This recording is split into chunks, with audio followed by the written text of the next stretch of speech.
दलित, पिछड़े और आदिवासी, कांग्रेस जन्मजात उनकी सबसे बड़ी विरोधी रही है। और मैं ये कह रहा हूं, इसके पीछे मेरे पास प्रमाण है। और मैं आदरपूर्वक नेहरू जी को इन दिनों ज्यादा याद करता हूं। नेहरू जी ने एक चिट्ठी लिखी थी और ये चिट्ठी मुख्यमंत्रियों को लिखी थी। मैं उसका अनुवाद पढ़ रहा और तब जाकर के मैं कहता हूं ये जन्मजात इसके विरोधी है। आप वेरीफाई कर सकते हैं, मैं पंडित नेहरू का कोट पढ़ रहा हूं। दिखावे के लिए आप कुछ भी कहें, लेकिन आपकी सोच ऐसे कई उदाहरणों से सिद्ध होती है। आदरणीय सभापति जी, अगर हम 21वीं सदी में हैं, हम विकसित भारत के सपने को इसी सदी में 2047 तक सिद्ध करना चाहते हैं, तो 20वीं सदी की सोच नहीं चल सकती। सर, 20वीं सदी का स्वार्थी एजेंडा, मैं और मेरा वाला जो खेल है ना, वो 21वीं सदी में देश को समृद्ध नहीं, विकसित भारत नहीं बना सकता है। कांग्रेस इन दिनों काफी बातें हो रही जाति की, फिर से एक बार क्यों जरूरत पड़ गई उनको मैं तो नहीं जानता हूं, लेकिन अगर उनको जरूरत पड़ी है तो पहले जरा अपने गरिबान में झांके, उनको पता चलेगा क्या किया है। दलित, पिछड़े और आदिवासी, कांग्रेस जन्मजात उनकी सबसे बड़ी विरोधी रही है।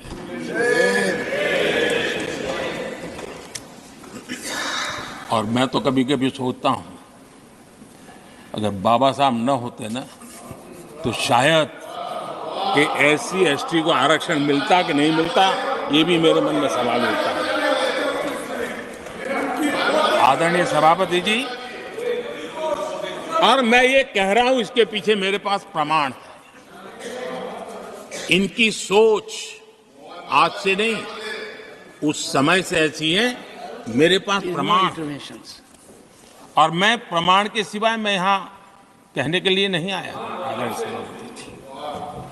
और जब बातें वहां से उठी हैं, तो फिर तैयारी रखनी चाहिए उनको। मेरा परिचय तो हो चुका है, 10 साल हो गए।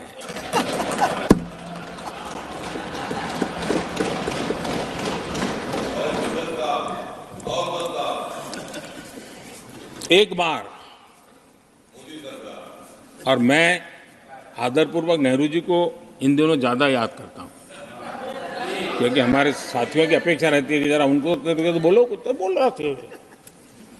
अब देखिए, एक बार नेहरू जी ने एक चिट्ठी लिखी थी और ये चिट्ठी मुख्यमंत्रियों को लिखी थी। मैं उसका अनुवाद पढ़ रहा हूं। उन्होंने लिखा था, ये देश के प्रधानमंत्री पंडित नेहरू जी द्वारा उस समय के देश के मुख्यमंत्रियों को लिखी गई चिट्ठी है, ऑन रिकॉर्ड है। मैं अनुवाद पढ़ता हूं। मैं किसी भी आरक्षण को पसंद नहीं करता,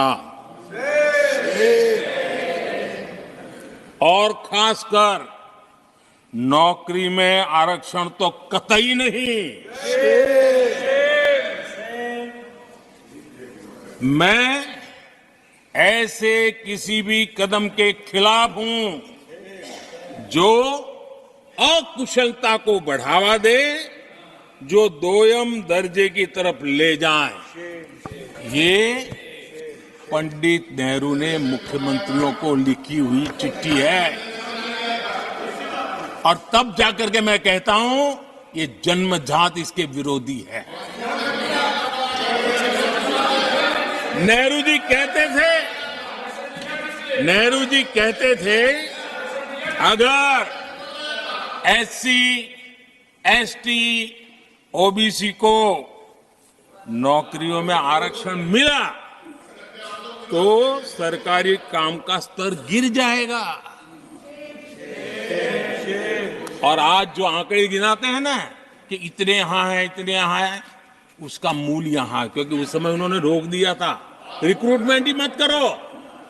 अगर उस समय सरकार में भर्ती हुई होती और वो प्रमोशन करते करते आगे बढ़ते तो आज यहां पर पहुंचते।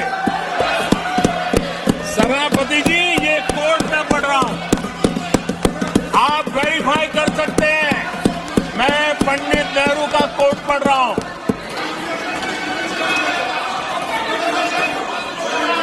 प्लीज। और आदरणीय सभापति जी, leader of opposition was heard in rapt attention. Are you setting this example? Leader of opposition, आदरणीय सभापति जी, sit down, sit down.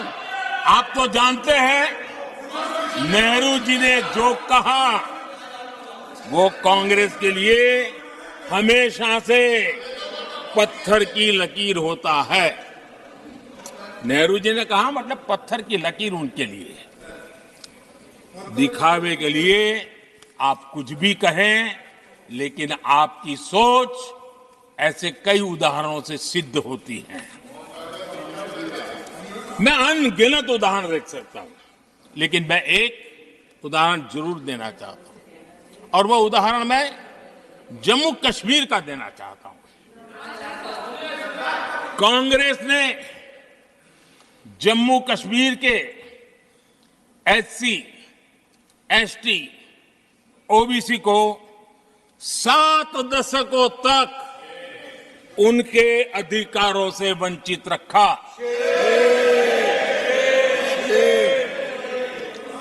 Article 370 में हम कितनी जीतेंगे उसकी बात अभी नहीं कर रहा हूं। आर्टिकल 370 को निरस्त किया,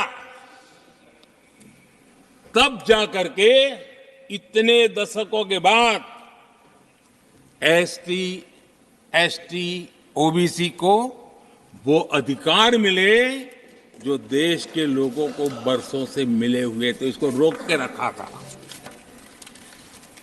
जम्मू कश्मीर में फॉरेस्ट राइट्स एक्ट उनको प्राप्त नहीं था।